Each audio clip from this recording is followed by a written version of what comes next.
Ladies and gentlemen, welcome to Unpopular Review. Thank you all for clicking on our faces. New flag with all that. Okay, so I wrote down some notes. Let's do that. I don't want to sit too hard. That's twice. That'll probably go over about as well as Colonel Bobby. Because there was no Jay White site. Just straight up gangbanging. This story has been fit. You gotta pay that attention. So Unpopular Review does not. What is you the CEO of, Chris? Hey, this is Matthew Brittle, the King of Bros, and you're listening to Unpopular Review.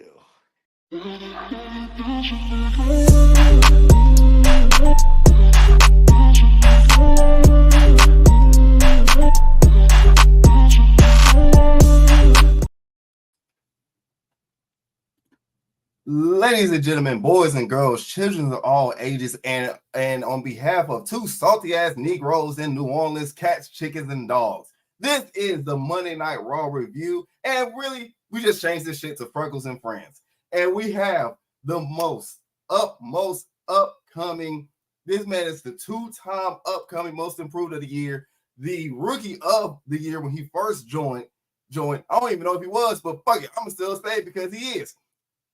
The second most highest ratings in all of UPR. I have none other than from the SmackDown Penitentiary. Yeah, come on now.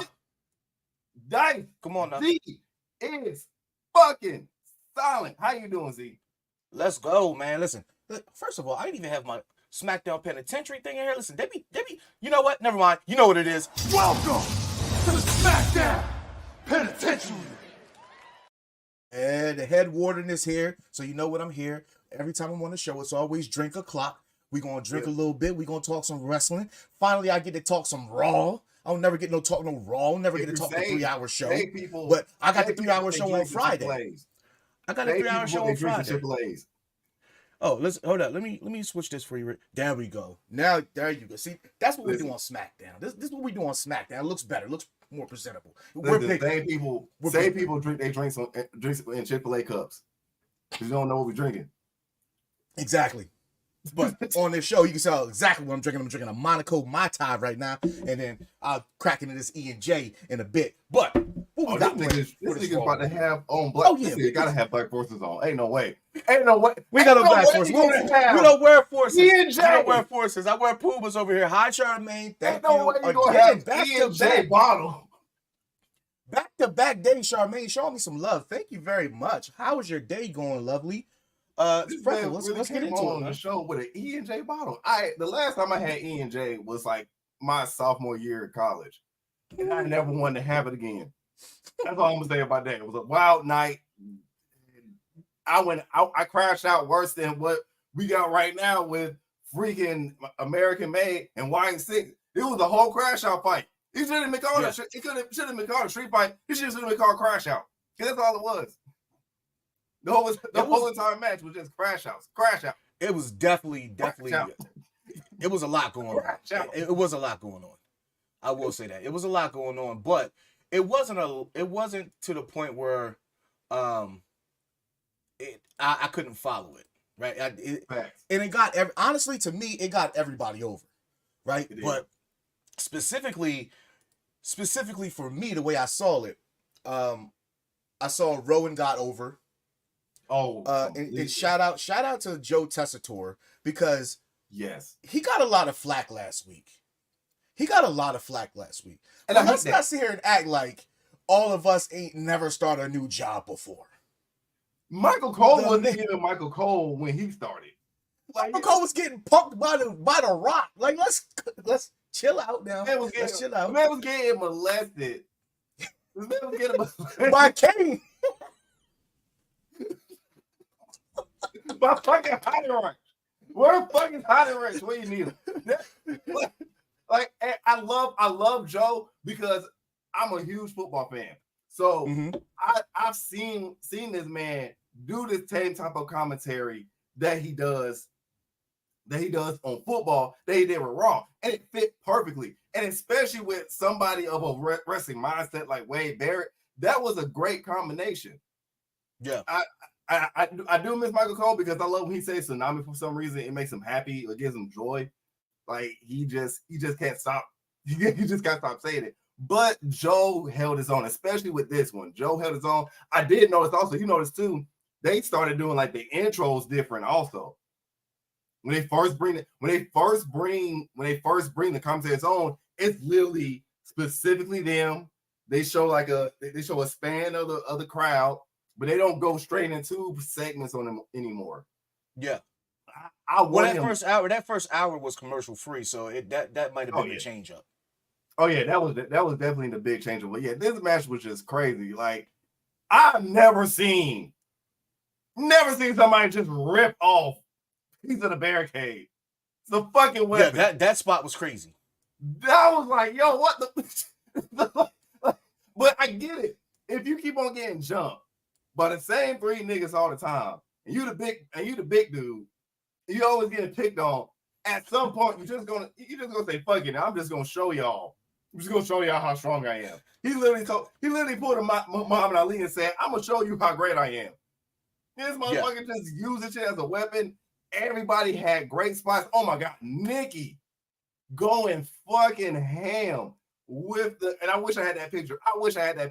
But Nikki going ham with the damn trash can and the fucking kendo sticks. I don't know. I feel so bad for Ivy Nows. I feel like this morning she woke up with ringing in her ears. And I pray for you, Ivy. If you need anybody to comfort you, call your boy. And I want to just make it out because Mike. You got hold on. Time out. I'm not gonna let you skate over that. I'm not gonna let you skate over that because that's important. You got a little Ivy Now thing going on. You got a little thing for Ivy Now. Yeah, bro. Look at her. Look at her. I thought I was the only one. I thought I was the only one. Listen. She literally listen every week. Me and Mike is watching Raw. I'm like, darker. Listen, little pitbull ass. Yeah. Listen, if she was 3 shades darker and bald, she'll be a Dora Melange.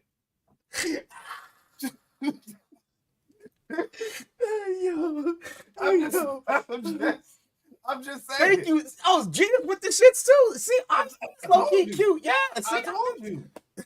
Trying to tell niggas. But Mike, you are absolutely right. Joe Tessitore, he did a great job. Now, who's the other dude that they had who did it? He came from UFC.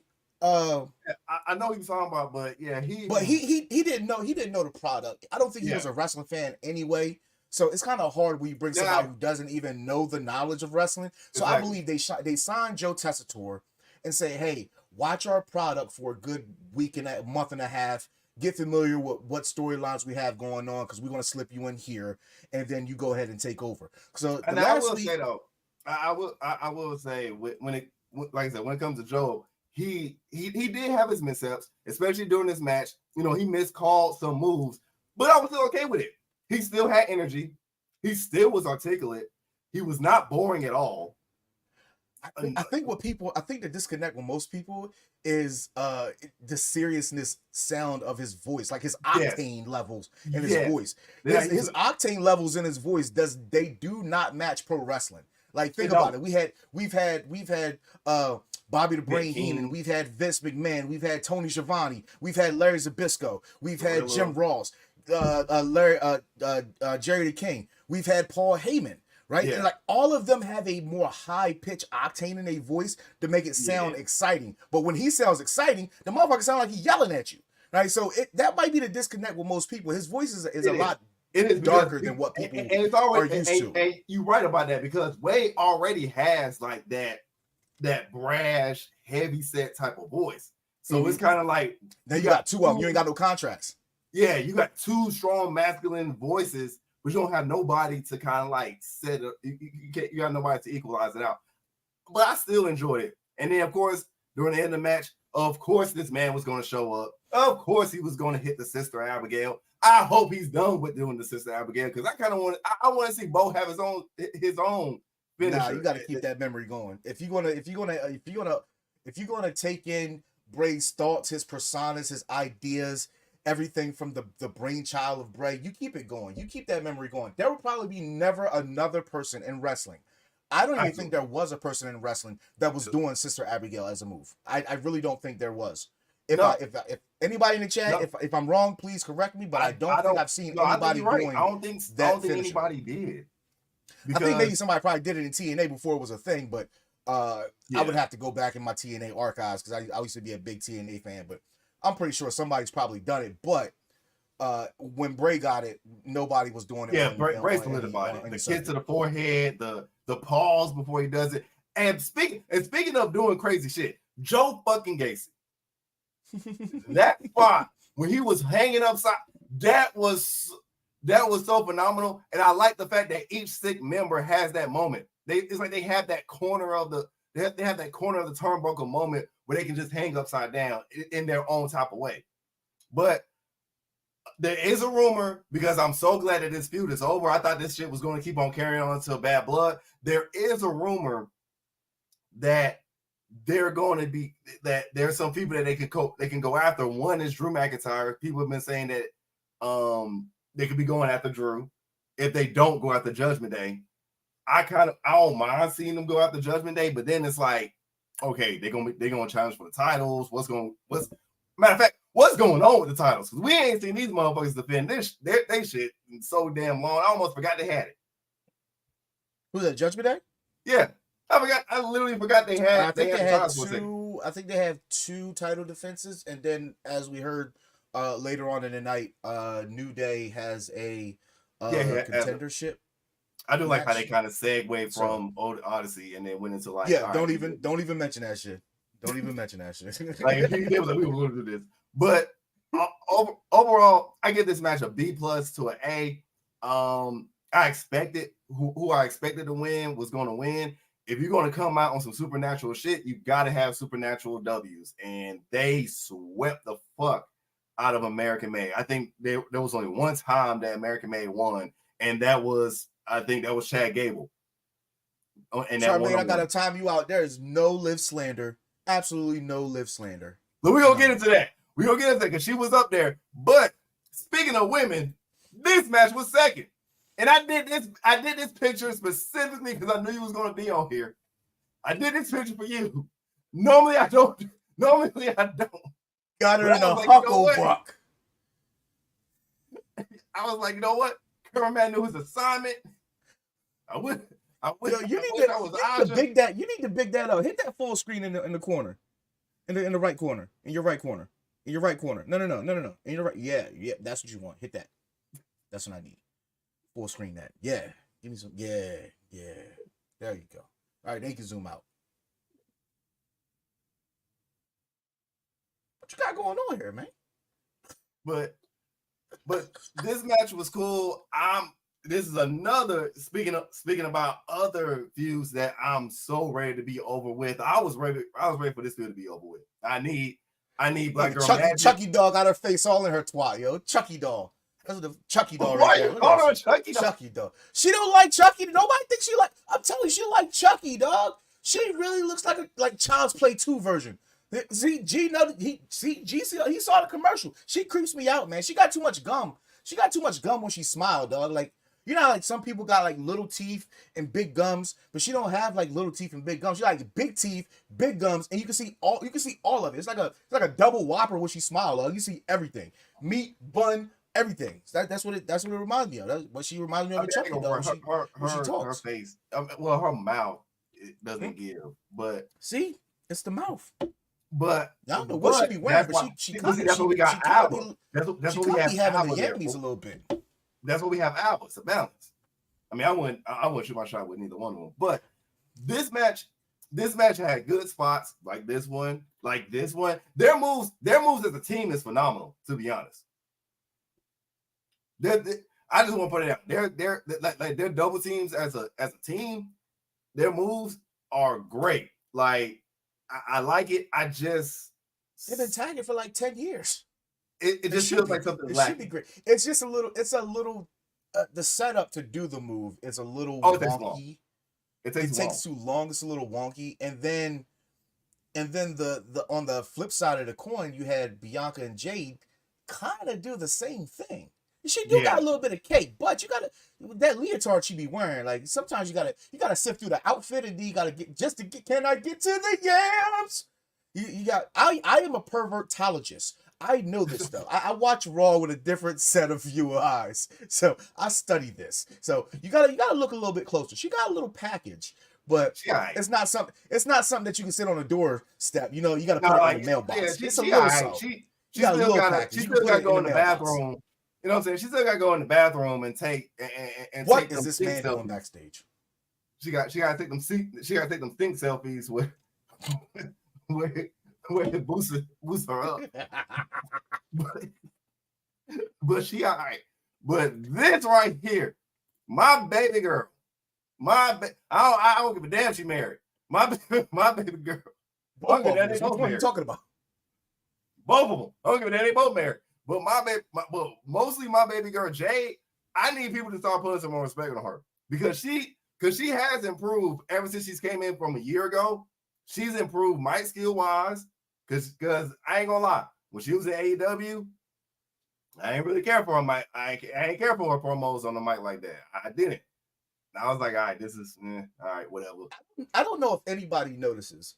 And people in the chat, tell me if you notice this. So if you notice the last three tag team matches that they've had, they've let more of the comeback revolve around Jade. And it's always been a different shade of a comeback. And it's not the same thing over and over and over as she usually had in her comebacks. So they're trying to get her in different set of eyes, the way that you would view her. And then even after the match, Joe Tessitore says, always improving every single week. Exactly. You know what I'm saying? Like, so he's putting it in everybody's mind that, yeah, she is improving. So lighten the fuck up a bit. Like, have most of you motherfuckers taken a bump? I'm gonna tell you, you probably didn't. I took a bump and I said I was done. I took a top rope elbow drop. Right at the Briscoes Farm, dog. Right at the Briscoes Farm. I took one. I said, yeah, I'm done. Mark said, oh, brother, you done? Yeah, I'm done, man. I'm good. I didn't even need to take a bump. I hit my hand on the mat one time. I was like, hell no. Yeah, nope. Nope. Dog. Look, I thought I was about to break my hand when I did that shit. I was like, oh God. This is what y'all fall on? And mind you, it was an indie wrestling. So it was just like you felt that boom. I was like, oh no, nope, never I get again. what you said with this, Mike. It does kind of stump Belair a little bit, but we need Jade to be taken seriously on the level that Bianca was if we're going to get this eventual feud that everybody wants to have. So and 2 steps back, 10 steps forward type of thing. We'll get to where we want to get. If this is going to be a Mania matchup, we need to get Jade more up to speed with and honestly, right now, Bianca is at that place where she can take. Well, it's not going to hurt her. She's already a Hall of Famer. It's not going to hurt her. She's too over. She's literally Black Girl Magic. Before they made the team, Black Girl Magic. Literally, the one of the first Black women to main event WrestleMania. One of the first, one of the first Black women to be even the face of the women's division. I mean, she's literally breaking molds. I mean, granted, yes, if it wasn't for Naomi having doing some things during her era, we wouldn't have had like a Bianca Belair. But nobody has had the total package like Bianca. Like you see, it's like she got the physicality of Jazz, but then she has like her own mic skills that I haven't even seen from a black wrestler. And that's no disrespect to any of them in the past, like Jacqueline, like so many others, even Charmel. But Jazz was country as hell. Boy, she got to talking on that microphone. She was country as hell. You can't understand the damn thing Jazz that they're talking about, man. But, but the Briscoes was country as hell too. Yeah, but we can have country men all day, right? But when you get a country woman and she's not like a Southern belle, then it's a little different, right? I wanted to highlight what Mike said with the Rhea thing because we absolutely know that going forward, Fox. But Alicia Fox wasn't good on the microphone. I'm not taking that one, but I can see where somebody that is a fan of Alicia would say that, but I'm not taking her personally. But we know since that Royal Rumble that Bianca and Rhea were the last two on the apron. We knew, looking at that moment, going forward, these two are the ones to beat. These two are the ones to beat. Yeah, you're gonna have your Asuka when she comes back, or your Charlotte when she comes back, your Becky when she comes back. Cool. they got another 3, 4 years, 5 tops, I see, right? As Fact. far as super main eventers that are going to be there. But then you got your other stars, and until Rhea gets away from this Judgment Day love thing with Jay, she's not going to be taken that serious. But interesting stat, I think it said in 2 years, 1 year, 2 years. In 2 years, she's only lost 1 match. She's only been pinned 1 time. So, she never gets pinned. She never really gets pinned at all. No. If anything. But a person that always gets pinned and always got to be the underdog, and I'm so goddamn tired of this angle. But we had fucking Sami Zayn. My boy Gunther was out there spitting that fire. Goldberg, baby.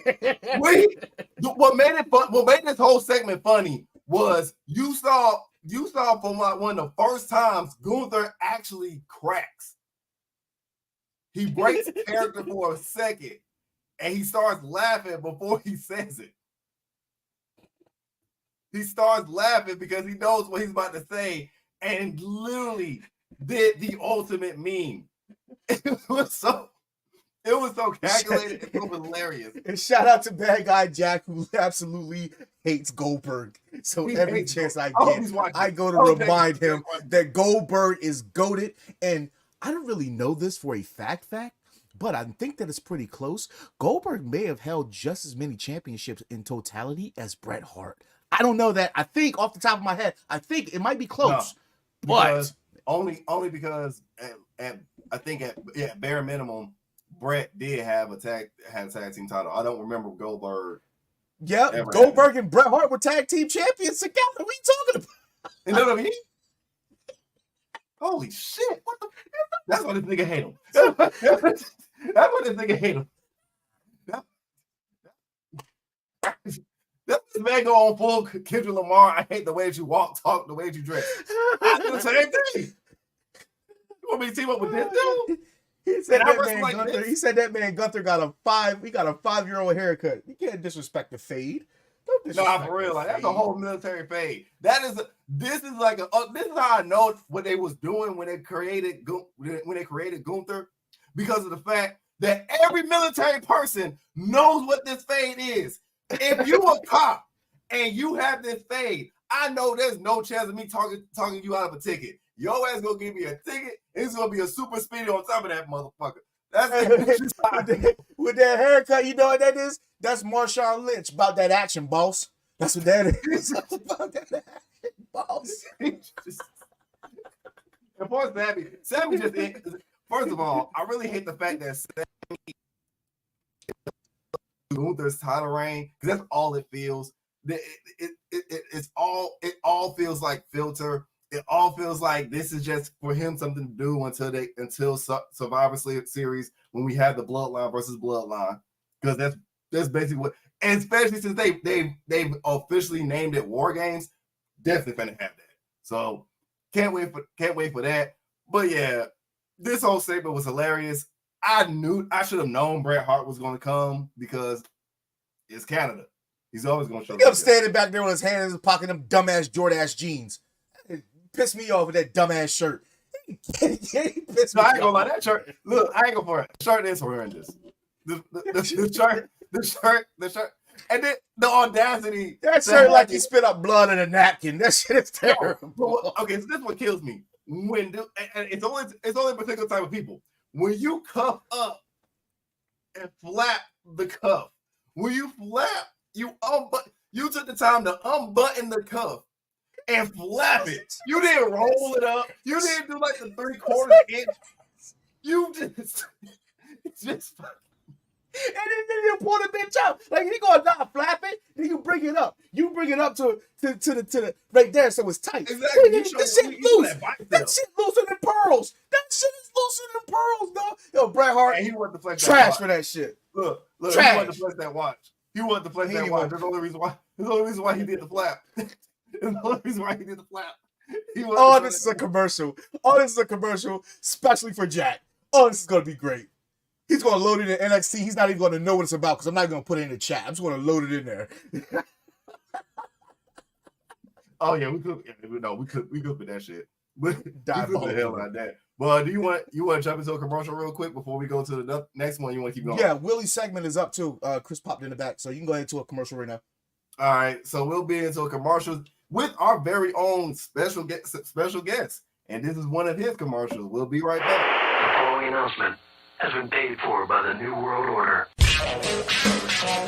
Like, I cannot think that Dom, who's recently married, his wife is okay with him slobbing on, Liv Morgan, right? I can't. Oh, Liv is all over. She's calling the man daddy. She's calling what happens when a woman call you daddy. You already know somebody call you daddy, what that means, right? He's just simping over Rhea. He's dying to take her to Waffle House. It's cheap, but it's good. It's cheap, but it's good. Yeah, just like those IHOP pancakes right now. All you can eat $5 right now. That's a perfect date. If y'all like breakfast food, that's a perfect date. If I'm Buddy Matthews and I got Oos hawking over my woman, hey, Rhea, let me see your phone. Let me see your phone. I got to do a phone check because these Samoans, they some handsome some bitches. You know all them damn tribal tattoos? Heck, if I was a woman, give me a Uso. Give me a Roman. Them some handsome some bitches. The woman is posting in that man's shirts. He's googly eyes over her. She's starting to get googly eyed over him. She starts saying the yeet, licking her tongue out at him, batting her eyelids, wearing her pants a little bit too tight. When is too far? Y'all cross the lines. We seen it before. What? Macho Man? Huh? Macho Man did? Lex Luger? Huh?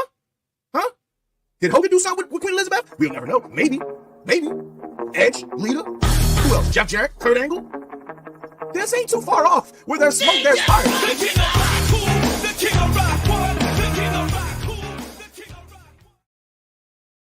And that was our very own Z with his commercial, and he took over for Mike Knox show. Shout out to him for that, because that's shout out to Mike Knox for letting me take over yesterday. But that's you know what's what's crazy? That fucking show. Mike hit me. He said, "How was the show?" I said, "Man, it was a good show. It was a great show." We didn't have the numbers that we're used to because we didn't have the usual suspects. And Jeffrey, I'm mad I didn't see you yesterday, but good show. Go back and watch that when you get a chance. But what could people? Monday Night Football, dog. Monday Night Football, motherfuckers getting off. Yeah, we're gonna get it right though. We're gonna get it right. Next week, Mike Knox will be back. So you get the original, the leader of the UPR ship as far as these ratings go. But you know who's lieutenant right now? All right. There we go. What we got next? So we got another feud that I hope fucking ends. Is we have the Temu Latinas versus the Amazon Prime Latinas.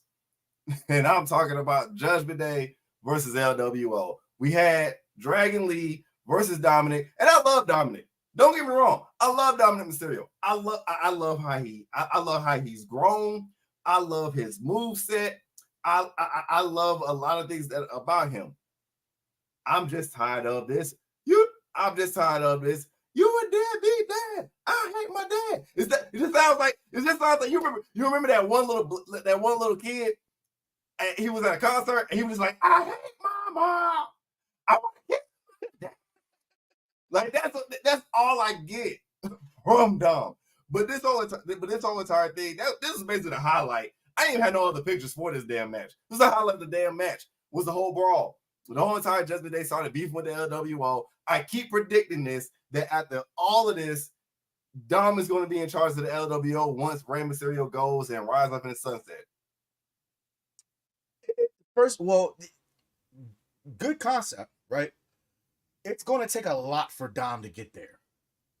Oh, yeah. It's going to take a lot for Dom to get there, and Dom is going to have to be humbled. He's going to have to be humbled. Now, whether we get Dom and Ray 2 at WrestleMania again, cool. Put that shit on a pre-show. I don't care no more. There's no more of this Ray and Dom story that you can possibly give me that makes me want more of it. Pause. But it's entertaining, but it doesn't need to be on the main show anymore. No. Yeah, I think that if you separate the aspect of Rhea being with Dom and Liv being with Dom and just let men be men and do it, maybe. But I think the biggest question with Dominic Mysterio is, and I used to ask this when I played pool at the bar, right? Somebody get a good ass shot, bam, they sink it in the hole. Okay, but where do we go from here? They ain't even got the next shot. They ain't got any next shot because they only thinking in the present. So where does Dominic Mysterio go as far as character arc? Right? And the easiest thing you can do is get somebody to hate you. That's the easy part. The heels are the easy ones. The heels are the easy ones. How do you turn that into a face character? Right? Like that is think about, we were talking about Chad Gable earlier. And honestly, Chad Gable was a that's face what I thought per was se. going to happen with Dom and Judgment Day. I thought it was going to be Dom leaving low key. It would have to be. I could see it happening if they re-bring in the family and let him know how far he came, how far he is away from his family values, from his Mexican heritage, from his culture. I think one of those things you can never, once you tap into that aspect of somebody's character, you can't go back. You can't turn your back on it. So and the crowd loves it. It's a tearjerker. So I think that's how you would get Dom back, but I don't think that's for like another year, honestly. The man done grew his hair out. He done grew a porno Ron Jeremy mustache. You know what I'm saying? Like, you gotta keep it. That's a whole fucking vibe. You gotta keep the mustache. But now this is when I say, and fuck EC for always saying that Ray. What's going on, Mad Dog Kelly? Bad father, because this is what makes Ray a great father to Dom. Dom, every time that he comes out, what he wears, each detail pays homage to a luchador. And not just regular luchadors. We're talking about like the big main ones that if it wasn't for them, there would be no other luchadors. You know, he does the Eddie Guerrero flair. He has the towel like another one. He has the stitched pants like another one. He even does La Parka's pants sometimes. Like, he literally shows and represents his culture very well. And I respect the hell out of him for that. Because I didn't even know. I saw that like in a picture. They were showing like how detailed for people that actually take wrestling too serious and think that Dom is a piece of shit. Character wise, yeah, I get it. But they think that he what y'all forgetting is this man been in this business since he was 8 years old. Yeah, y'all forgot that man took beatings from Brock Lesnar and Roman Reigns. He took maulings from them people. Before he even started his first match, he was getting his ass beat by Brock. So he's taking his welcome to the WWE lashings, right? But not only that, he's a student of wrestling history and Mexican culture. He got his stripes. Definitely did. Watch his interview, the Logan Paul interview with Dominic. Dope. Just to hear him speak about his culture. And then there's another one. There's a few of them that like when they strip away the character, he still stays in the character in a good sense, but he does big up Ray a lot, and he does say that he learned a lot, and there's a lot of luchadors that he looks up to. When Buddy was dating Aaliyah. When Buddy was dating Aaliyah. Bro, this is why I'm going to keep saying Damian Priest and Rhea Ripley are the real true heels of this whole entire thing, because this man, they are. Rhea took this man, took him. First of all, put him in the same fucking headlock that she put him in Bash in Berlin. Who would want to be in that headlock? Who would not want to be in that headlock? That's true. I mean, did you not just watch that commercial I cut? Who would not want to be in that headlock from that movie? My head needs to be reversed, but I'll turn around. You know what I'm saying? I want to turn around. I'm gonna turn around. But it's just like, look, just like here's what I'm saying: swim pool, and full look and dive in it. But they still they're really the heels. They separate this man from his family, abuse him, brainwash him, and then Stockholm syndrome them. Just when he goes on and goes to something that treats him better. Like this woman, like, first of all, Exhibit A. I don't remember the last time Rhea Ripley did this. to anybody not named Rey Mysterio for Dominic. Wait, what are you talking about right now? Liv. What she did what? Liv, if it wasn't for Liv, Dom wouldn't have even won this match. One. Because she hit Dragon Lee with the chop block. Not only that, she done got, and this is my selling point for me. This is what I would have folded. You give me unlimited nuggets, and you give me a brand new PS5, and you gave me WWE Deluxe Edition. You know how much this shit costs?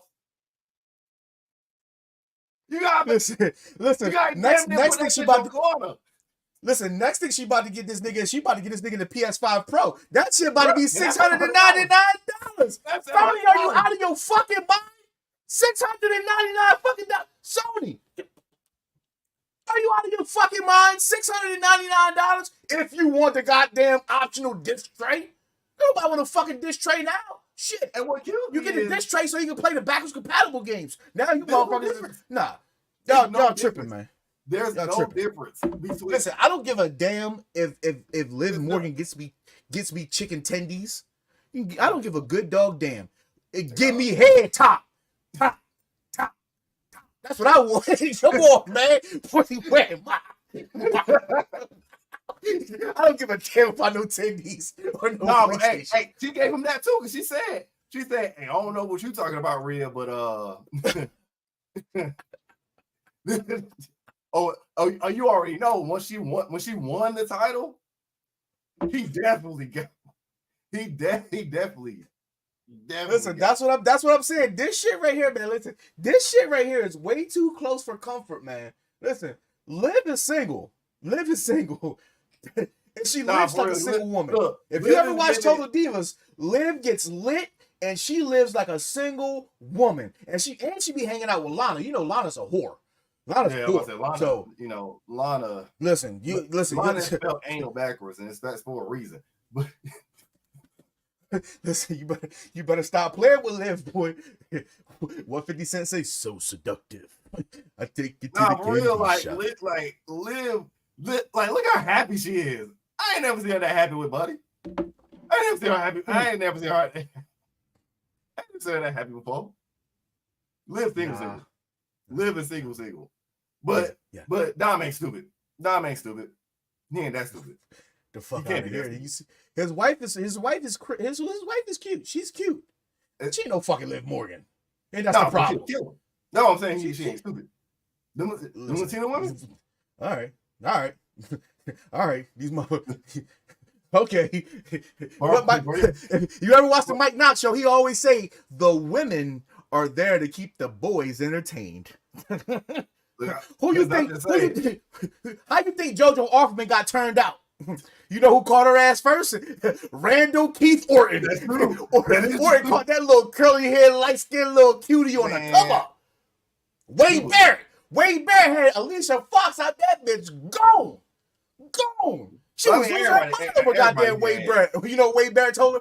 I'm afraid I got some bad news.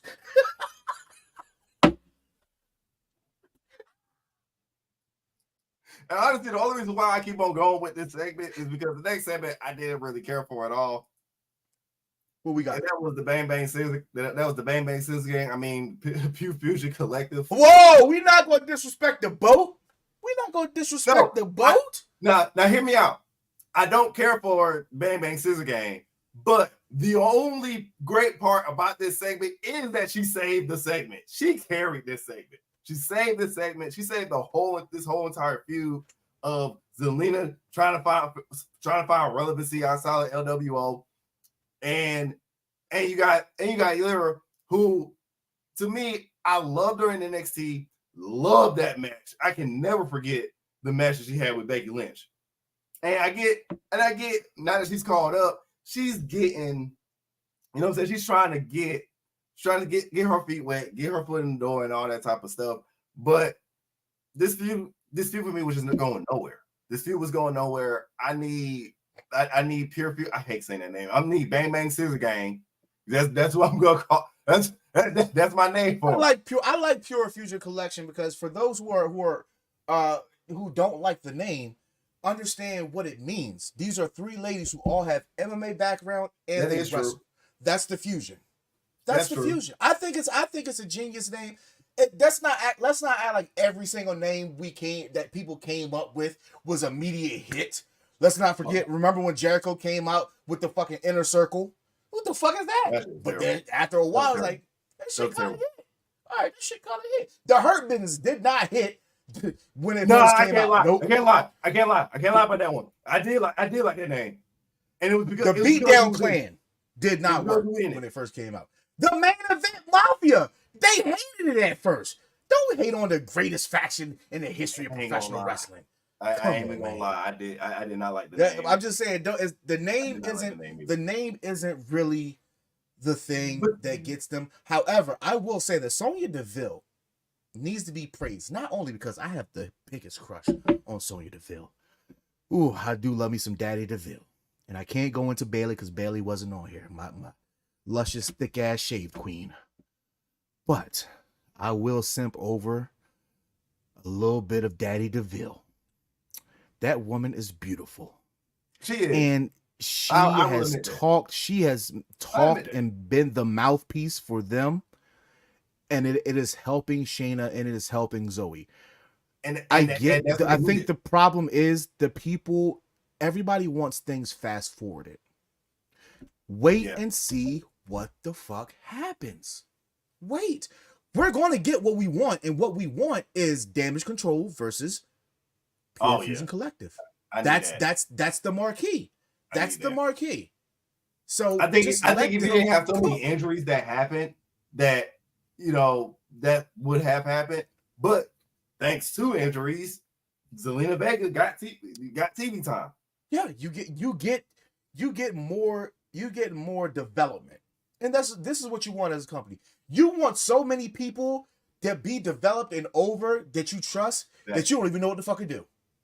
If you think about the Attitude Era, think about the Ruthless Aggression Era, there was so many people on that roster that you could plug and play that it wasn't even funny. And the mid-carders were over.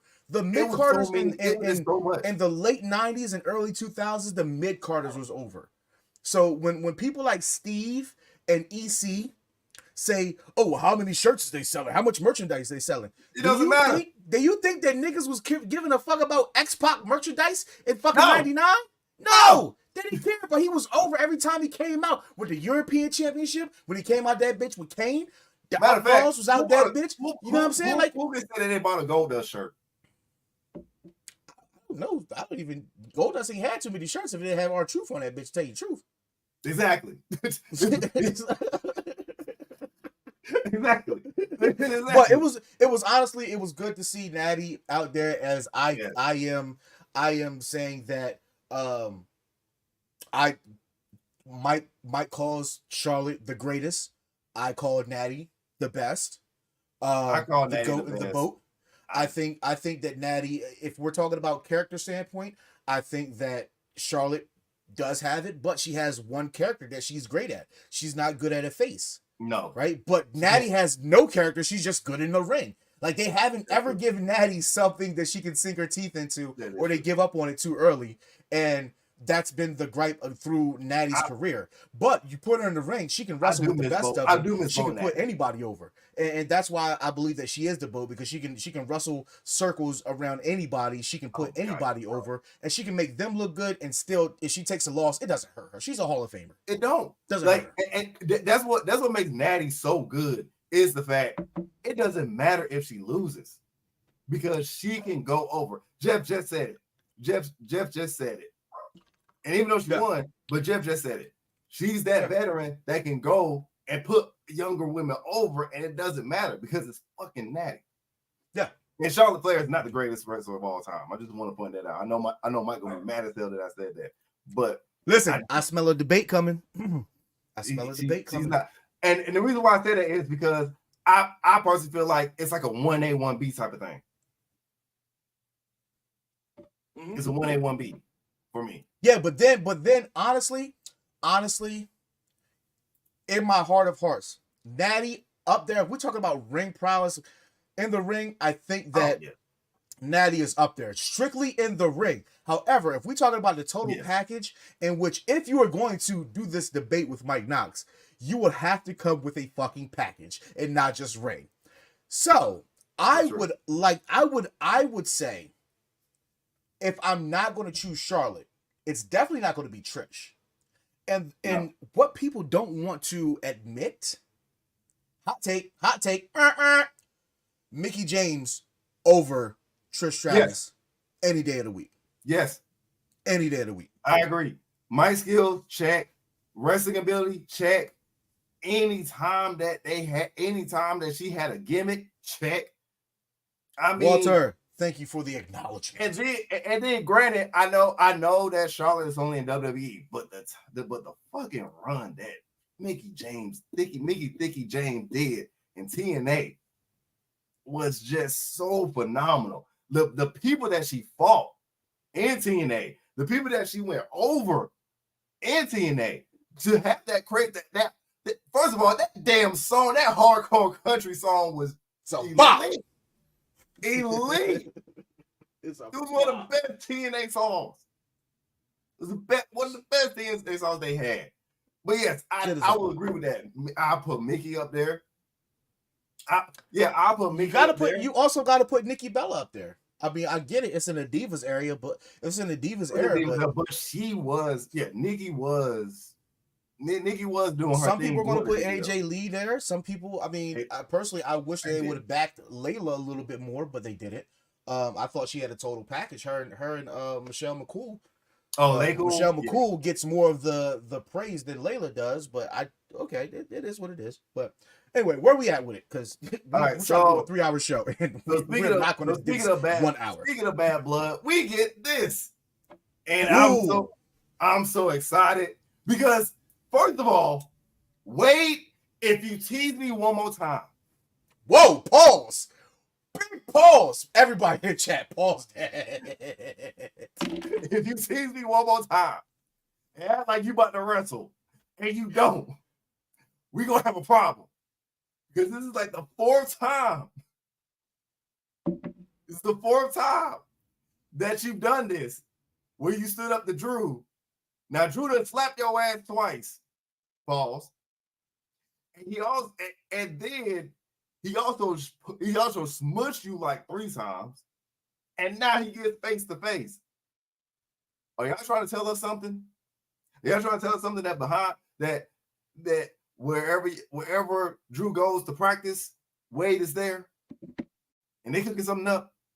Wade is going to wrestle again because I need this. He's already said in an interview that if there is a meaning behind him coming out, he will wrestle again.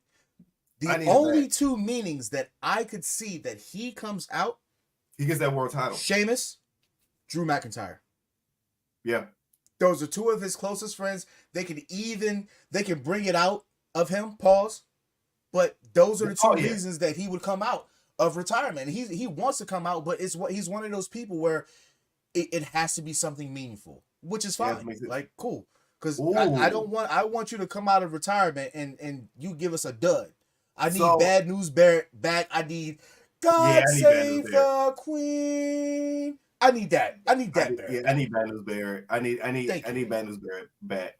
But it gives me speculation because the amount of back and forth they've been doing. Would Wade Barrett cost Drew McIntyre the match versus CM Punk? I think that Wade, and that leads to them fighting. I don't think so. I don't think that Drew did enough to threaten Wade to make him do that. But also, mind you, we still not to mention. I also think that Wade and Drew is very WrestleMania-esque. That is true. It's too far. WrestleMania is too far away. True. So then who the hell are you going to get on commentary? You know what I'm saying, for that time being? Like, you're not going to have that man running double duty. Like, I don't want to hear that motherfucker in the ring cutting a promo and on commentary. That's too much. But I mean, it's hey, look, if Booker T did it, Booker T was doing his own commentary while he was stomping motherfuckers out. Oh man, Booker T, he's kicking down Petey Williams. Oh God, oh God. What's he doing? Oh. This man was narrating an ass whooping that he was given. I've never seen that happen before. What makes Wade worth a Mania match? One, he's got fans that literally love him. It doesn't matter who you are, where you. Somebody has loved Wade Barrett in whatever iteration. Two, the history that he has with either Sheamus or Drew McIntyre is just enough to be Mania match worthy. If we're gonna put other people on there on the undercard, they can start the thing. Put them at the pre-show. Doesn't matter. They're still in the Mania card. Yeah. It could be a Mania. It could be a Mania thing. I'm not saying it has to be, closing out the show. But absolutely not. Absolutely not. He's not. I don't give it. He's gonna hit Creed with that big thrust kick. Here comes Lights Out. I'm gonna watch that as soon as I get done. I gotta watch it now. I watch that. I ain't got no choice. But I knew we was gonna get at least 2 Hell in a Cell matches at Bad Blood. So glad that they did this one as Hell in a Cell match. Drew has to win this match. To be honest, CM Punk doesn't really need a match. Need this match to win. He would need, in all honesty, CM Punk would need to win against Seth more than he needs to win against Drew, in my opinion. We have what 7 months, 6-7 months. The ideal in where we were supposed to get this past WrestleMania, Seth versus Punk. I think that is still on. Yeah, that is still on. It might not be for the world title, but we still need it. I honestly, and if it happens, who do you have go over? Do you absolutely give Punk his moment that he's been crying about for 12 years now? Or do you give it to the loyal WWE guy who has stood pat on his word and stood on business and does not like CM Punk, but is willing to do business with CM Punk for the greater good? The only problem is CM Punk, like you can't do a this Mania and then next Mania. It's not like a Roman Reigns Cody Rhodes situation, right? No. Like, because Punk is old, he's getting older, right? Exactly. Like, so Seth has another good 6-7 Manias in him, but he's been putting over people for a long time. Yeah, and he still has to put over. He still has to. In the 4-year span that Roman Reigns had run roughshod over the WWE and has become the biggest megastar that we've seen since Cena, since Rock, since Austin, since Hogan. Seth has been second fiddle. No matter how many times he wrestles through the year, no matter how many 5-star matches he puts on, no matter how many people he puts over, he is still little brother to Roman Reigns. Which is a problem. And you could even argue that he's littler brother to Jon Moxley, who decided to take his ball and head start and be the head of another company. And when I say head, I don't mean a business sense. I mean, he was their marquee guy. He was there. Moxley was their marquee guy for a better part of 2.5 years. Before MJF, before Swerve, before it was Mox. So like all these people, Seth kind of still pales in comparison. Outside, if you take away one of the greatest cash-ins in WWE, I will put Seth's run over Mox though. I will put Seth because his reign of stardom was a little longer. I'm not necessarily saying his reign. I'm just saying his career choice and going to be the top guy at another startup company that is literally trying to be the competition, and he ends up being that guy for a long time, right? You could make the argument, but I'm not speaking on anything championship wise. I'm just talking about marketability, right? Because in that time, Seth is playing second fiddle to Roman Reigns, and Jon Moxley is playing second fiddle to nobody because he's top guy. Fucking Moxley. even if he does play second fiddle, he still won't play second fiddle. He's not, yeah. It's just like now this match was second fiddle to me, and that was the Rey Mysterio versus Finn Balor that didn't even last that long because Finn Balor damn near broke his whole goddamn ACL, MCL, TCL, THT, TNT, whatever the hell you want to else say, but that motherfucker is broken. Like that shit is broken. Like look at that. Look at the anguish that Rey is suffering from this move. This just shows me that the Demon is coming back at Bad Blood, and it's going to be him versus Damian Priest. The Demon still has to be brought out. That's the one thing. He does not summon the Demon. The Demon has to be brought out. So he has to feel like his back is against the wall. This is all he has to feel like his back against the wall. But I will say his new theme music is a whole fucking man. Oh my god. His theme music slaps. It slaps. Whole bop. Oh, it slaps. I love his theme music. I've always been a fan of Finn's theme music in general. But yeah, this one is probably his best one. This one is probably his best one. And that's hard to say because I love the Demon one. I love it to death. But this song is arguably his best one. This segment was cool. Got to see Rey Mysterio get his ass whooped because that's most of what we're going to get out of Rey Mysterio for right now. Yeah. It's perfectly fine. He's a Hall of Famer. He can do whatever he want to do. and also, Judgment Day needs a fucking win, which is also what gets on my nerves. That one, and I know I'm about to go on a tangent on this, but we just saw the PWI list. Fuck. How the absolute fuck Damian Priest is on the list? Whoa, what? Damian Priest is number 6 on the PWI list. He's had a good year. It's the past 365 days. Over Braun Breaker? Yeah.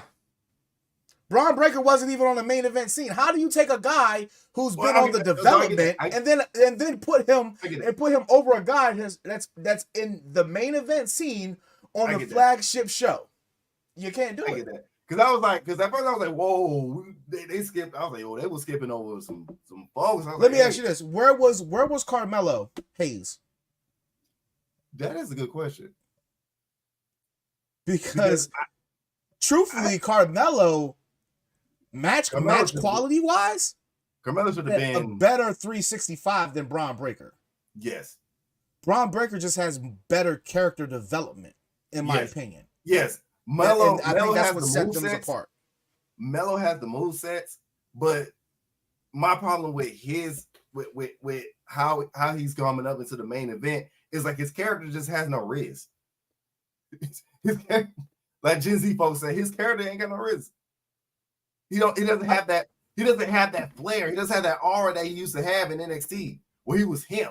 It's like most people don't. Most WWE fans don't watch NXT, so they don't really. They're not hip to Carmelo, right? But I like what he's doing with Andrade right now. I think it's working for both of them.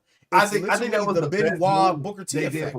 It's the best of whatever they're doing, 5 or 7, whatever it is. It's working for both of them. 7. Because Andrade is getting pops. He's getting the most pop he's gotten since he's returned, and hasn't had Selena Vega by his side. And Carmelo is finally being taken and looked at like like he's a serious player. So I think it's a good thing for them. But I could see how Priest would be over Braun, and strictly because he's a main roster guy. That's it. That's strictly it.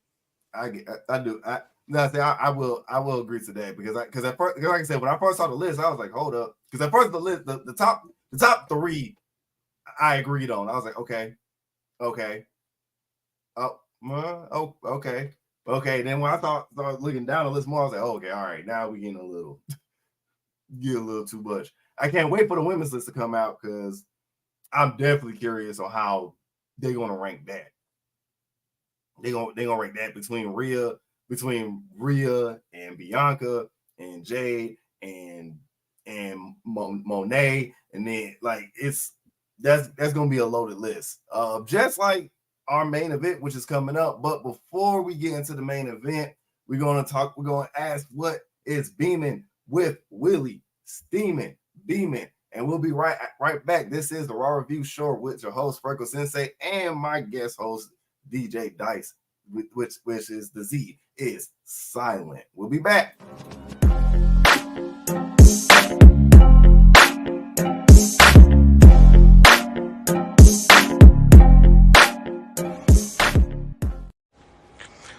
Yo. This your man Steaming Willie Beamer, man, and I'm coming to you with this morning's version of what makes Beamer steaming. Hey, man, Raw was dope last night, man. Hey, the New Judgment Day was fucking shit up last night. It started out with beating the shit out of Damien. Then Rey Mysterio got it. Shit, then Bria got it. The New Judgment Day was just whooping ass last night. Finn new music is like that. Like, I think that shit is like awesome. Like, do y'all think we gonna get the Demon again? Probably not. What else happened? Oh yeah, my man Jay. Well, no, before I get to Jay, we gonna talk about motherfucking.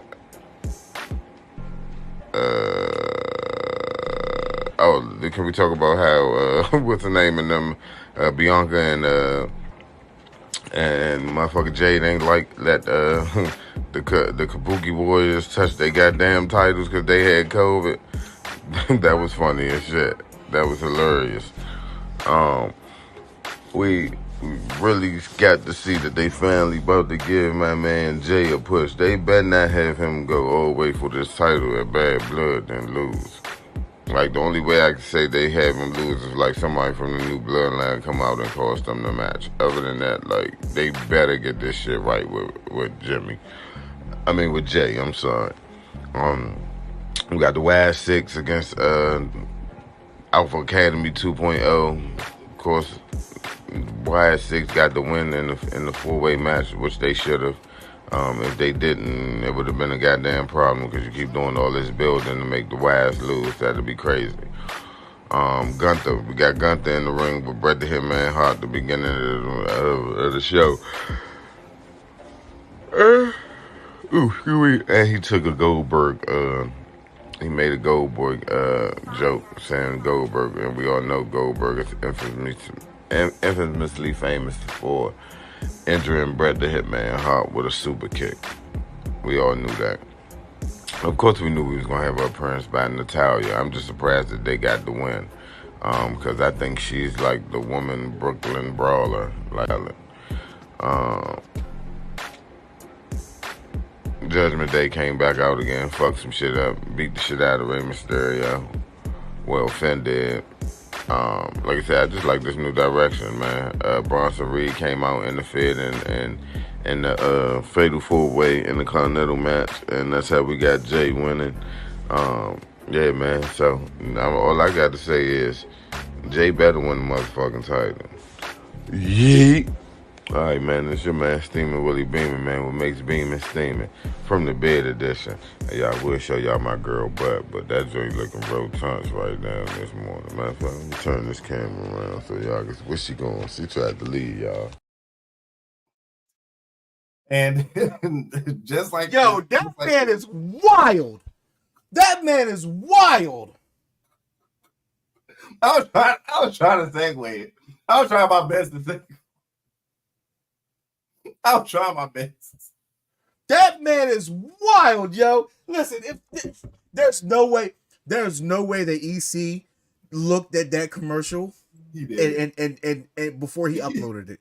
There's no way. Shame on you know what? Hold up. I gotta take over real quick. For shame on you, EC, for putting that there. Not to mention the fact that you always complain about commercials being more than a minute and a half, and then all of a sudden he comes in here with a 4-minute soliloquy. And there's no way that you monitor that. You should have sped that playback. You should have sped that playback up by 1.5%. That would have cut it down by 2 minutes. Oh my god! But yeah, NXT is on right now. I'm actually watching it right now. Street Profits versus Nathan Frazier and Axum look like it's a really good match right now to start off NXT. So what else we got? I get what they right did. now? We That, going to the but main I event. really hate that. I really hate that Street Profits had to be fillers in that. So we got the main event. Speaking of main event, Mafia, we got the main event, which main event Jey Uso, Yeet, and you had Braun Strowman. This was a great load. This was a loaded match, by the way, because you had two heavy hitting people, just hard hitting people in general, and Dragunov and Pete. Don't call me Butch Dunn. Then you have a high flyer with kicks, with other abilities as well in Jay. And then you got one big son of a bitch in Braun fucking Strowman. And let me tell you, I'm so glad that Braun Strowman has came back. I am glad that Braun Strowman has came back. I'm glad that he stopped thinking that he could control his own narrative, and he came back to his senses, and he decided, hey, you know what? I can be still the monster that I am to this day. And he was doing some monster shit because everybody was trying to jump his ass. Everybody was trying to jump his ass, including this big son of a bitch as well. And first of all, this was the worst Tsunami I've seen out of him recently. I will say that. This was the worst. It was the worst Tsunami I've seen. Like in recent times. Like this Tsunami was better. Way better than this. This was not it at all. I didn't like the spot. I love that it was trying to do. I just don't like the execution of it. And poor Joe just staring there like, well, damn, there goes my table. But this spot was amazing. The rest of the match overall was amazing. You had Dragunov going at it with Pete. Then Jay was going at it with Dragunov. Then Jay was going at it with Pete. Then Pete was like, everybody was just getting something. And then all of a sudden, nowhere, all three of them just said, "Fuck this. We gonna gang up on Braun." Be smart. I love it when people are smart with their wrestling because that's common fucking sense. You take out the biggest bastard that you see, and everybody else is free game. But ultimately, absolutely, this has been the best that Braun has been booked since he's been back. It definitely looks like he's more healthier than he was when he first came back. So shout out to him because he has been shredding a lot. And I for the sake of Braun, right, and what he's been doing, working hard to come back. The man got the hair plugs trying to pop back in. I saw that. But more importantly, that doesn't have to do with Braun, but kind of has to do with Braun. I hope that Raquel Rodriguez comes back very soon. I hope she gets her skin condition under control because that is Rhea's 1B. Yes. And she needs to be on the show because if you look at that Raw roster with those women, there's not a woman that can touch Rhea Ripley. The one that they probably could touch Rhea Ripley would be Shayna Baszler, but they're not booking her as that monster that she once was. And they're not going to have her. They're not going to have her. So I definitely think that the SmackDown women's roster looks a little bit better as far as the singles women's competition goes. But not to get off topic, even though I did get off topic. This Fatal 4-Way was everything that you needed a Fatal 4-Way to be. It was about 27 minutes, I think. About 27 minutes. 22 to 27, I think. Yeah, I was including it, yeah, because like even the highlights was like 17 minutes long. Yeah. I think that was a good main event that you had for Monday Night Raw. And in the sense of everybody got their rocks off. Pause. Yes. Everybody got their rocks off. There's not, I mean, technically there is a loser here, right? It's the other three that's not Jey Uso, but they didn't come out of this Fatal 4-Way looking weaker, right? Like Braun still has something to go off of as far as him and Big Bronson Reed, right? Pete Dunne still has Trick Williams to go against tonight. So he's literally what Joe Tessitore said. He's literally got his boots by the door. He's heading to He's heading to after he leaves Raw, he's going to NXT. After NXT, he's going to SmackDown. After SmackDown, he's going to Raw. So he's literally a utility guy right now, and it's not a bad look for him. And it's it not works, a bad look it for works him. for And him then because Dragunov, who it had works his for him. first really big match on Raw, looked very, very strong. So he's got momentum. So everybody's got momentum here. And I want to ask you the premature question. Because Braun Breaker has stated to Jey Uso, there's not been a member of your family that has beaten a member of my family. Granted, what he's talking about was Haku and the Barbarian, right? They weren't holding a candle to the Steiners in WCW. Absolutely not. And they weren't holding a candle to Rick Steiner as a solo guy. They weren't holding a candle to Scott Steiner as a solo guy, Scott Steiner is in my top 10, my personal top 10, not overall as a wrestling fan, but my personal top 10. Scott Steiner is there, the greatest mathematician of he's my top 10 mathematicians. gimmicks. If we talk about gimmicks, he's definitely top 10. I'm not even talking about gimmicks when we talk about Scott Steiner. I'm talking about in-ring presence, the way he can command the ring, the way he does a suplex. We're talking about some of the greatest suplexers in the history of the business. Scott Steiner, Rick Steiner is there. I think Scott does his with a little bit more snap. I think it has a little bit more power, but you can tell that Braun Breaker gets his wrestling ability, his ability to control the ring from his dad. Rick was more of a cerebral guy, and cerebral technicality guy, whereas Scott was more of a powerhouse technicality guy. But he gets his promos. He definitely gets his promos from his uncle, but gets his wrestling ability from his dad. So he's got the best of both worlds going on there, and he's the total package. Who goes over? Who goes over at Bad Blood prematurely right now? You have the option to change when we do a review show, but who goes storyline wise right now as you see it right now tonight? Unfortunately, for storyline wise, Braun goes over. I kind of have to agree with you, and the fucked up part about it is Uso lost King of the Ring. He lost Money in the Bank. That's the only thing I was thinking about. And he's going to lose this match. Yeah. Only because there's something bigger on the horizon for him. However, I do not believe that it has to go that way. Jay can still win and still help his family out. Or he can drop the belt. I can see that. He can win. We can get a Vince McMahon booking. We can get a Vince McMahon Attitude Era booking, because we know that Vince literally would have the pay-per-view on Sunday. Yeah. Jay gets the title, rematch on Monday. Jay loses the title. Sammy loses his match. They are down in the dumps. They are trying to uplift one another, and then you get Paul Heyman that comes out of nowhere, and he talks to them for a little bit, and he puts and he does.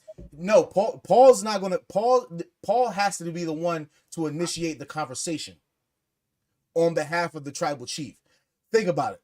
I was gonna say, if you have Jey Uso win and then lose, right? He got his first taste of singles gold, and immediately the next night he loses it, right? And then Sammy comes up short versus Gunther.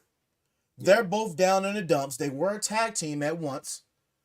And you get Paul Heyman that comes there to Raw, and he's talking to them for a little bit. Maybe even to the sense of bring him to the room, close the door. Well, bring him to the room, he wants to talk to him, and as he is closing the door, he pulls one of those, call Roman Reigns. Yeah. And then shuts the door. Yeah. Boom. Now, Jay and Sammy have to show up on SmackDown to help aid Roman, and we get the whole thing going. But again, that's another, I don't know, what, 45, 50 days from now? Not really. Because it's about 45. It's about a month and a half. So we got a good 45 days. Bad Blood, and then after Bad Blood is Survivor Series. So, and Survivor Series is in November. It has to be that. It absolutely has to be that. But I kind of agree with what you're saying as far as, yeah, Jay storyline wise has to lose, but Jay kind of has to win because he keeps coming up short, but he Exactly. keeps outselling every single person and it's as far always- as shirts is concerned. Like his merchandise is through Yes. the roof. You can't continue to do this with Jay Uso. I mean, He is you too could, old. but at some point in time, the fans are just going to be like, we're done with this shit, bro. Exactly. Like, We're done with this project. We're done with this project. Put him We back done. into a tag team and let them win. Yeah.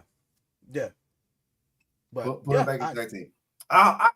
Overall, what are you thinking about the night of Raw? And are you happy about Raw going 2 hours? Thank God. I'm a grown man. I like my sleep. So thank God it's going back to 2 hours. Because now I ain't got to do things. I hate the it's on about like that 6 and 7 o'clock hour on Tuesdays. I miss my Mondays. I miss my Monday nights. I don't give a damn if I have to compete against Monday Night Football. That's fine. I'll bring in some football shit. But I'm so glad it's going back to 2 hours. 3 hours was just long as hell. It almost felt like goddamn watching an AEW pay-per-view every fucking week. But overall, I give this Raw an A. And this is like the highest grade I've given Raw in the past like 3 weeks. Because last week I gave it a C. I think the week before I gave it like a C- or something. The week before I gave it like a B+. B- or B+. This is why I was so anxious to get on here and do this, because y'all get the luxury of reviewing a 3-hour show, and they've been bangers, and y'all be like, yeah, this shit was okay. I'll be watching, I'm like, what the fuck are you talking about? This shit was a banger. Listen, this Raw, straight banger, front, back, side to side. Yeah, the first hour, commercial-free banger. The second hour, we got some action, more storylines developing, banger. Third hour, we got more storylines, then we got the main event, banger. That is a trifecta. That's what I'm talking about. This was a banger, and I will miss 3-hour Raws. For 12 years, we got 3-hour Raws. We did. I'm not gonna lie to you. Every time I watch, I'm still, for those who have been watching every show that I'm on, I am still watching Monday Nitro from the very beginning, where they had 3-hour Nitros, right? Yeah. And I am loving the content there. There's something for everybody. Now, if they're going to do a switch where they're going to put SmackDown is 3 hours, and Raw is 2 for 3 hours. Cool. We don't know what it is yet right now, right? We don't know what it is right now. But the fact that you can have 3 hours, it gives more development to your talent that you have. And that's what you want. I think it's because it's because they've noticed which show has been the real flagship show in the past about, you could say, almost 7-8 years now. SmackDown has definitely been there. I would say ever since like 5 years. I would say since like 2016, 2017, they started becoming. It started becoming, when it was SmackDown Live, it started becoming like, hey, SmackDown getting lit. Hey, you had the New Day and Usos, that feud. You had like so many other things that just layers that was happening. What was carrying Raw was mostly Brock. Anything with Brock or anything with like Seth, things of that nature. But once Roman was on SmackDown and was staying on SmackDown, and you had, like I said, you had the tag team division on SmackDown during those days was just phenomenal. It was crazy. Yeah. Then you had the feud between Charlotte and Sasha. Oh my God. It was just so much going on. I get that. So I am excited to see what they do. Will they cram into 2 hours? However, it's unfortunate for the other talent that don't get to display it. Yeah. In those 2 hours. So, I mean, if we get the redraft come up with everything, but the rumor is that since they are in this kind of flux of merging everything, the USA deal not being finalized, they're it's like a grace period until they get to Netflix, so they're cutting back on that hour, and they haven't specified if it's 8 to 10 or if it's 9 to 11. So if it's 8 to 10, you can still catch the Monday night game. You can still catch the Monday night game. It's cool, but For me, 9 to I 11? love those 3 hours. I love carving out those 3 hours while I'm playing Xbox, watching wrestling. 2 hours is going to feel weird. I haven't watched 2 hours of Raw since I don't even fucking know. But I guess what, 2010? 2010 is, you know what I'm saying? So it's going to be a crazy adjustment, but it might be a nice adjustment for those 25 and up fans, because sometimes if we don't get a nap, we get cranky, and if we don't get to bed early, we get a little cranky too. So overall, really good Monday night show. Make sure everybody here, we're doing the Raw review show, and make sure that you guys come back later on after NXT is done. You can catch the NXT review and results show. I don't know if I'll be on there. Most likely I'll be on there with Wrestling Doll, trying to pry her away from Bad Guy Jack and NXT to bring her over to the SmackDown Penitentiary. And then tomorrow you guys can catch the White Boy Wednesdays with the Dynamite Crew, Dan the Man, Vinny LaSpada, Mad Dog Kelly, top fives and specials coming on Thursdays. I think the next one we're going to do is top 5 Bryan Danielson matches. Yeah. And then Saturday you can catch us on the SmackDown review show, aka the SmackDown Penitentiary. And then Monday the Mike Knox show, 6 p.m. And then you can come back for the Raw review show at 7 p.m. So there you have it. You might see my mug again later on UPR, because I don't know if we don't know if Barbara has a partner, because most of the UPR crew is at NXT right now. So I'm trying to find them in the crowd. I'm trying to find them in the crowd. I haven't seen anybody yet. Because I get bad blood in my city, but bad blood costs damn near blood to even go. I want to see, like, they even have the nerve. They even got the nerve on the website to promote that if you get the premier package for Bad Blood, you get to meet Jade Cargill. You know how much that shit costs? The same price as the new fucking PS5. Listen, Jade Cargill. Jeffrey's not telling no lies right now. Julia and Chelsea Green is having a really good match, and Julia, she's fine, a little Japanese or Italian. One of them, I do like me some Italians. I'll tell you that. But yeah, again, you'll probably see me later on with Wrestling Doll. I think Big Daddy Cool Steve is supposed to jump in. That's what he's saying in the chat. So you guys should be in for a really entertaining NXT review show. So make sure you guys come back around 10:15. It doesn't matter. It's somewhere in your dockets. If you like, share, subscribe, it is everywhere for you. Yeah, listen, Julia is fine. She can get it. She can get all of it, plus more, and tax. She got some skills too. I do like the fact that she's going with she's buying Chelsea. So Chelsea Green's got the best dimples in wrestling. I would commit a murder for dimples. I'm not gonna lie. I would commit it if somebody said he robbed me of my iPhone. I said, "Tell me where he at, babe." And she smiled at me, and she got dimples like Chelsea Green. Yeah, he dead. He dead. I'm in jail because I'm committing a murder for dimples. That's all I'm saying. But exactly, get the strap. 50 to the deal. Get the strap. But I appreciate you, brother, for having me on here. I think this is probably like the third show we've done. So very good show by you. Good moderation. Good content. I know we went over, but you know what? That's what happens when you have Zias on. But not only that, I guarantee you tomorrow, this is what I want you to pay attention to. I guarantee you tomorrow, you guys are probably going to have your best numbers.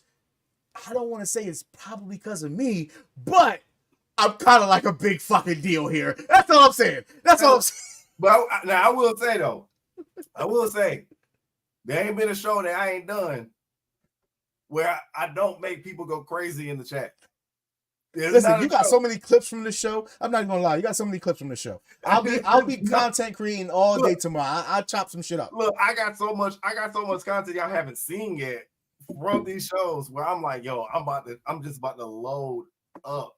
I've been editing. You better listen. You better get on it because I'm pretty sure there's going to be a category. I'm pretty sure there's going to be a category at the end of the year for our award show that has had For most best commercials. And if I don't win that shit, this is a fucking conspiracy. This is a fucking conspiracy to keep the black man down because he works in the penitentiary. I better get funny moderator of the year. That's what I'm seeking for. Oh no, I'm taking Jack for that. I didn't get it last year because I wasn't here. I took a sabbatical and I wasn't here. Now I was supposed to overrun Jack. And if I didn't get it, then Mike was supposed to get it. And Mike didn't get it. So now I am on a crusade to take everything from Jack. I'm taking Wrestling Doll from Jack. I'm taking all his awards from Jack. I'm taking everything from Jack. And I'm telling him that Goldberg is better than Bret Hart. And if I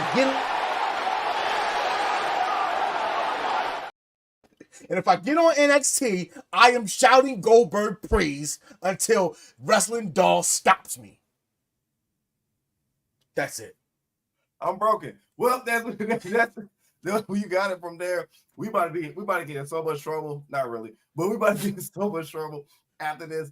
But that is it for y'all. See y'all next week, and let's see y'all next week for me. But for everybody else, y'all come back at 10 o'clock. Y'all gonna be up anyway. We gonna stay up. We gonna be on Facebook, Twitter, whatever. But please come back and for once and for always. Thanks for watching.